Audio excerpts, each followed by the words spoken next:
बाप और बेटे और रूह कुदस के नाम से आमीन। आज हम मुकद्दस यूहन्ना की अंजील उसका तीसरा बाब और उसकी आयात 14 और 15 पर ध्यान ज्ञान करेंगे। और आज हम मुकम्मल सच्चाई तलाश करना इसके बारे में सुनेंगे। और जिस तरह मूसा ने सांप को बियाबान में बुलंद किया, उसी तरह जरूर है कि इब्ने इंसान भी बुलंद किया जाए, ताकि जो कोई उस पर ईमान लाए हलाक ना हो बल्कि हमेशा की जिंदगी पाए।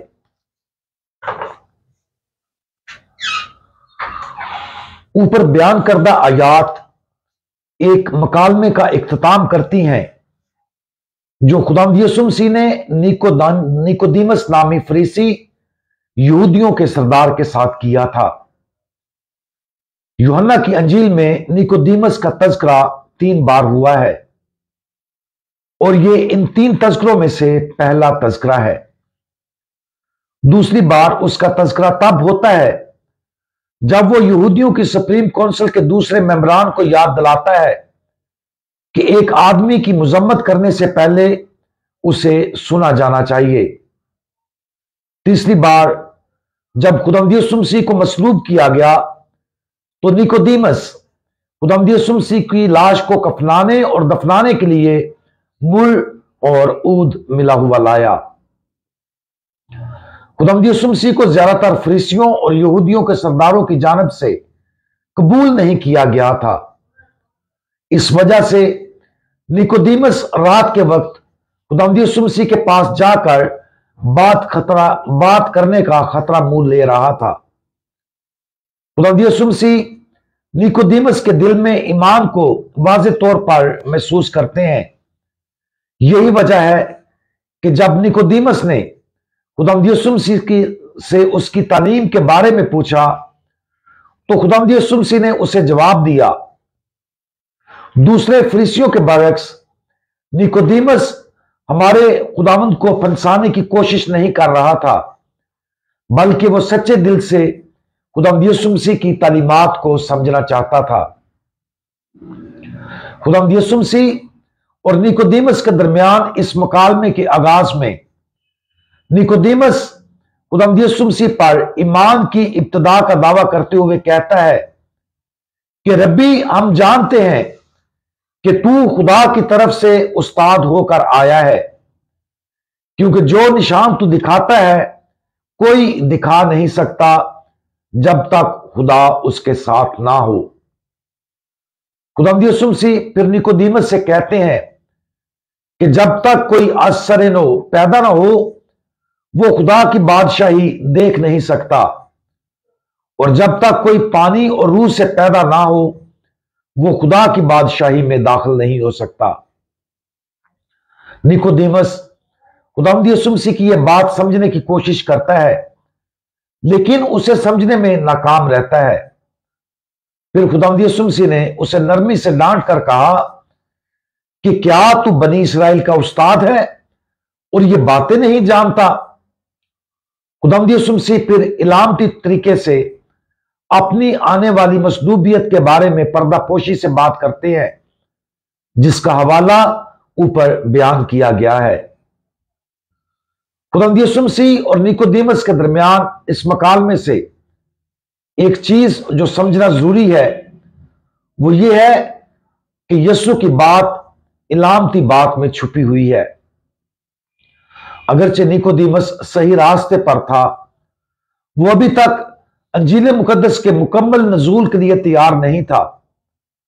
वो अभी तक उन सब चीजों को पूरी तरह से नहीं समझ सकता था जो खुदावंद जाहिर करने आया था।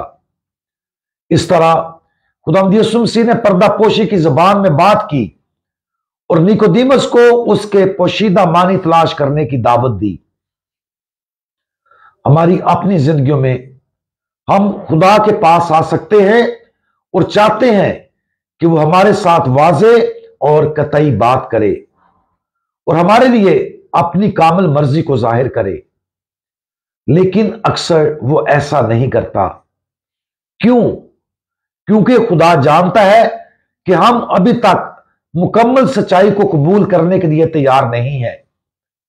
जब वो हमसे बात करता है और जब हम किसी ना किसी तरीके से बसीरत हासिल करते हैं तो ये अच्छा होता है और ये जाहिर करता है कि हम सही रास्ते पर हैं।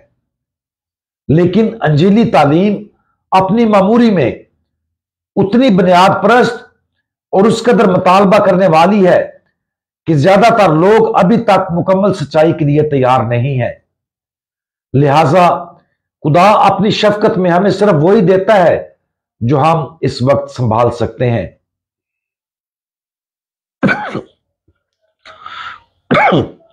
लेकिन इस आजिज़ाना सच्चाई को हमें हौसला देना चाहिए, हिम्मत ना हारे और अपने आप को खुदा के कलाम की मामूरी के लिए खोलते रहे, जैसा कि निकोदीमस ने किया था। आज इस बात पर गौर करें कि हम खुदा के कलाम की मामूरी के लिए कितने खुले हैं।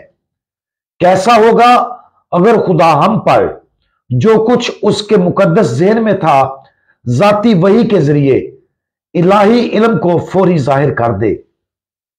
क्या हमारे लिए उसको संभालना बहुत ज्यादा होगा? जी हां, ये हमारे लिए संभालना बहुत ज्यादा होगा, लेकिन यह आजिज़ाना कबूलियत उसी मकसद की तरफ एक अहम कदम है। आज अपने आप को खुदा के पुर असरार कलाम के सामने मजीद मुकम्मल तौर पर आजिज करें और दुआ करें कि हम बदलते और खुलते रहे, ताकि खुदा की सच्चाई की वजाहत हमारी रूह में पूरी तरह से दाखिल हो जाए। हमारे सिखाने वाले खुदावंद, आपका मुकद्दस सच इतना गहरा और इतना तब्दील करने वाला है कि हमारे लिए उसे मुकम्मल तौर पर समझने और कबूल करने के लिए बहुत ज्यादा है। इस वजह से हम इलामती और पर्दापोशी की जुबान में हमारे साथ बात करने के लिए आपकी रहमत के लिए शुक्र अदा करते हैं, ताकि आप हमें अपने बारे ईमान और इल्म में मुसलसल गहराई तक ले जा सकें। बराए करम हमारे दिलो दिमाग को मुकम्मल तौर पर खोलें, ताकि एक दिन हम आपकी सच्चाई को पूरी तरह समझ सकें। खुदावंद यीशु मसीह, हमारा भरोसा आप पर है। आमीन।